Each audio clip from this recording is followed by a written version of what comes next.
Inalis sa bersyon ng Senado ng 2025 budget ng DSWD ang pondo para sa Ayuda para sa Kapos ang Kita Program o AKAP na tulong para sa mga minimum wage earner. Pwede raw kasing pag-isahin na lang ito at ang isa pang programa ng DSWD. Ang tugon dyan ng House Speaker sa pagsaksi ni Sandra Aguinaldo.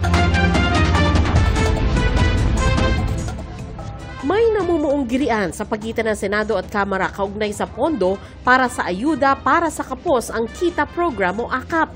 Kasunod ito ng anunsyo ni Senador Amy Marcos, sponsor ng budget ng DSWD, na inalis na ang AKAP sa Senate version. Nakakalito po at sa totoo lang, ang version ng Senado, tinanggal ko na po yan. Are you saying there's no AKAP in the Senate version? Yes, I deleted it entirely. How much did you delete, Mr. President, Madam Chair? Yes, 39 billion which was added in the House version and 41 billion added for AIX. Pwede raw pag-isahin na lang ang AKAP at ang mas naunang AIX o Assistance to Individuals in Crisis Situation. While we recognize the necessity of immediate relief by direct financial assistance, it's imperative that we focus also on social protection initiatives, foster long-term development and self-reliance rather than creating a new ayuda nation. Ayaw natin nun, ano? Taong 2024 nang unang ipatupad ang AKAP na layong protektahan ang mga minimum wage earner sa epekto ng inflation sa bilihin.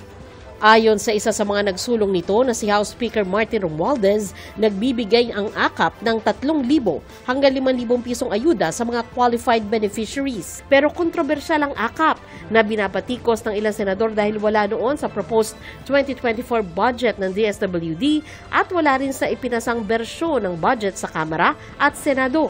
Bigla na lang daw itong sumulpot sa bersyon ng Bicameral Conference Committee noon. Sa 2025 budget, triple ang inilaang pondo para dito mula sa 13 billion pesos noong 2024, nasa 39.8 billion pesos ito para sa 2025. Katwiran ng Kamara, kailangan ng AKAP bilang ayuda sa mga minimum wage earners na kumikita ng 21,000 pesos or less kada buwan.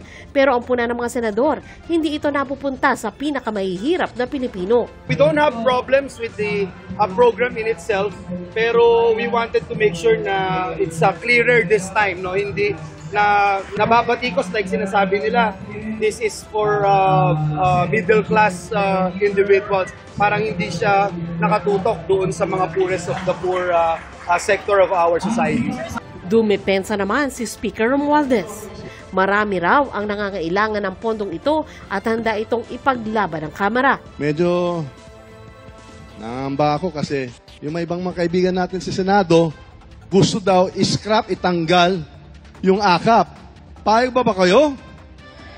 Kayo, tatanggalin ba natin yung AKAP? O, ano sabihin natin sa mga senador? Tatanggalin ba natin?